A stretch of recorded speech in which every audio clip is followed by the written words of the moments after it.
And now to judicial matters. The Court of Appeal, Abuja Division, on Friday struck out an appeal filed by the convicted leader of the indigenous people of Biafra, Nnamdi Kanu. In the appeal, the IPOB leader challenged what he described as the violations of his fundamental rights by the Director General of the Department of State Services, DSS, and the Attorney General of the Federation. A three-member panel of the appellate court held that the appeal lacked merit and had become academic following Kanu's conviction and life imprisonment sentence by the Federal High Court in Abuja on November 20th. Joining us now on the news to discuss this further is a legal practitioner, Towo Osarowoje, and he joins me live from England. Towo, it's good to have you join me on the news. Let's just get right into it, shall we? Can you explain why the court appeal struck out Nnamdi Kanu's appeal regarding alleged violations of his fundamental rights? They claim it's academic.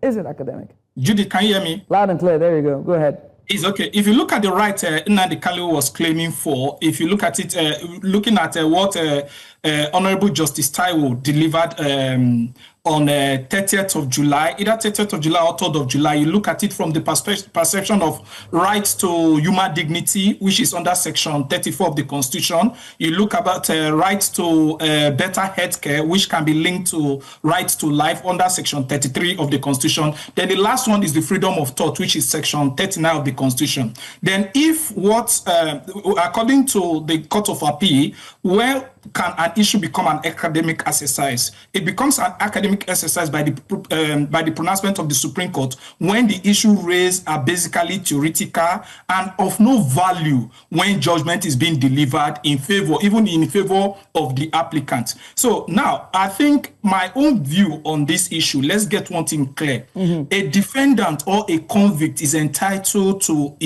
remedy when his or her right is infringed. And that does not stop the criminal liability the person is being charged for or being convicted for. And I believe that, yes, he talks about right to human dignity has been violated. I think the court would have, for me, such a thing, the court would have made a pronouncement whether or not his right was violated based on the evidence before the court. Then the one of better health care, that one is something the court would have also made a pronouncement on if the merit was there. So the court would not have maybe look at the criminal conviction of Nnamdi Kanu in determining whether this issue is an academic exercise, because issue of rights does not the issue of right violation is not at the point when judgment is delivered. It's at the point the person alleged that the right is or her right has been violated. So I believe just we as lawyers, ours is to make our opinion, but whatever the judge says is what the law is. But that is why we also have the hierarchy level of the court, whereby you go to the Supreme Court. But for a courts to say that an infringement of fundamental rights is an academic exercise, I think is not something that the Nigerian jurisprudence recognize, in my opinion, personal opinion. All right, so I mean, giving the reasoning that the courts has deemed the cases as academic, what then will now be the legal options that will be available to Kanu? And will it affect the legal options available to him in any way, shape, or form? No, not at all. It's not going to affect any legal option available to him. That is why the council, that is why we have the Supreme Court. So two things would have happened. Yes, it's either the court would have found him or found that his right was violated or not. If his right was violated, then the other thing that will now come to bear, just like what the court pronounced, is whether it should be transferred from the DSS custody to the correctional facility. So, but that has been overtaken because currently it's in the correctional facility. So it's the remedy that will be looked at. But another thing again is that if he has not proven that his right has been violated, obviously the court wouldn't have said that, well, it's an academic exercise. The court would have looked at the merit of the case. So options available for Nnamdi Kanu now is for him to approach the Supreme Court, and I think maybe I won't say grammatical error, but I think is the wordings of the court towards dismissing the case. And I believe the Supreme Court would have will look at it and see if there is merit in his fundamental right infringement or not. So that is the remedy available for him, for his counsels or his counsel to take now. Right. What about implications? What implications then does this, dismissal have for Kanu's claims about restricted access to lawyers, doctors, and religious practice while in DSS custody?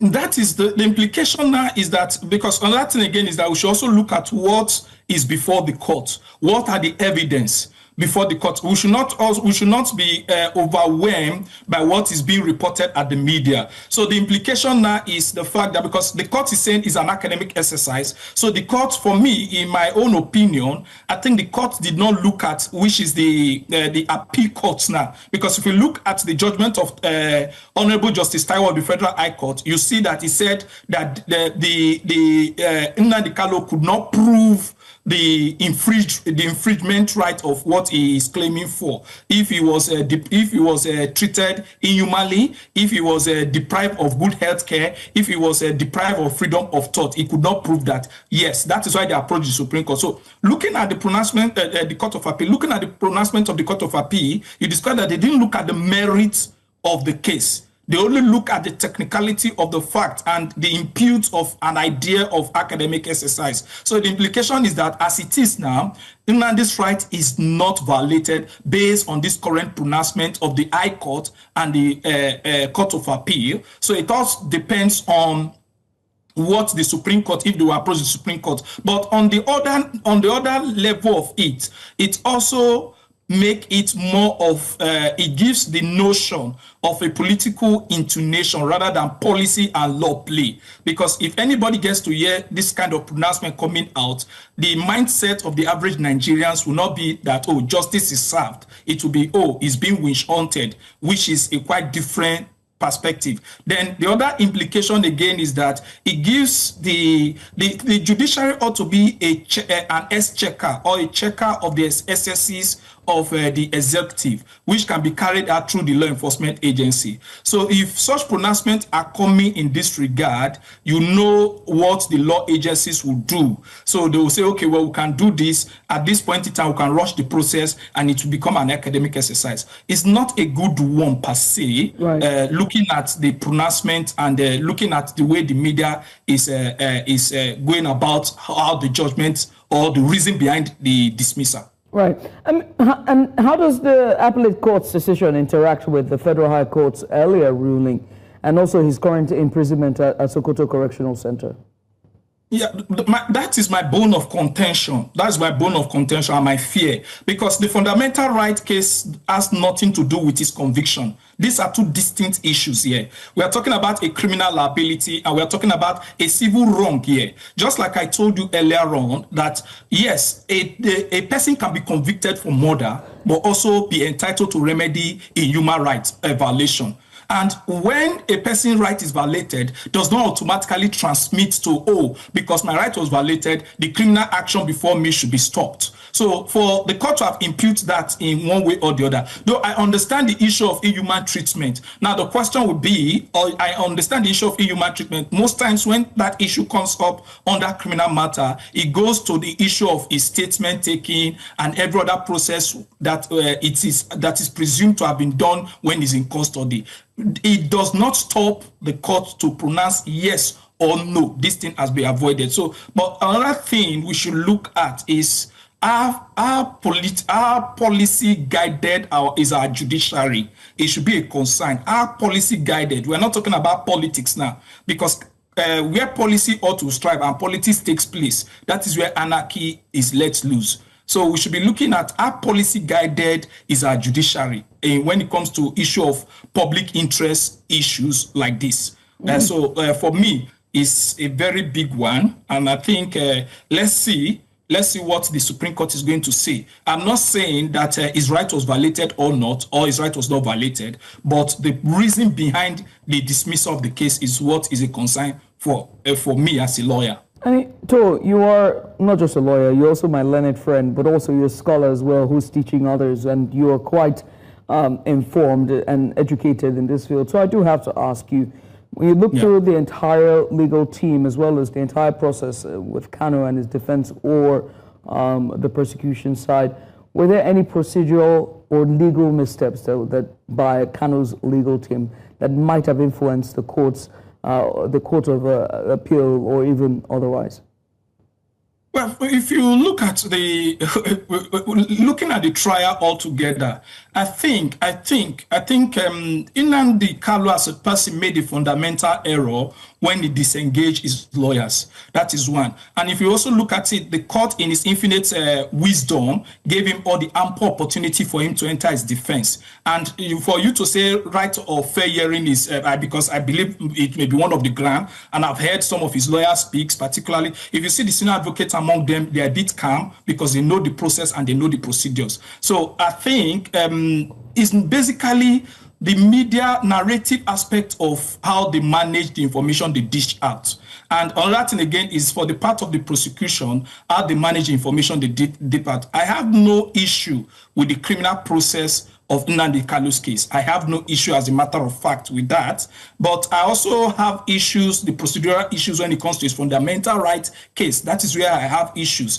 And I'll tell you as a matter of fact that I've been privileged to practice in Nigeria, and I've been privileged to be a key observer of judicial processes in the UK, which is part of where we borrow some of our laws from, technically, our procedures from. You discover that the fundamental right issues, the way it was being handled, both by the councils and some of the pronouncement coming from the court, is a bit disturbing. And it's something young lawyers, particularly we young lawyers, should learn from when managing cases of this nature.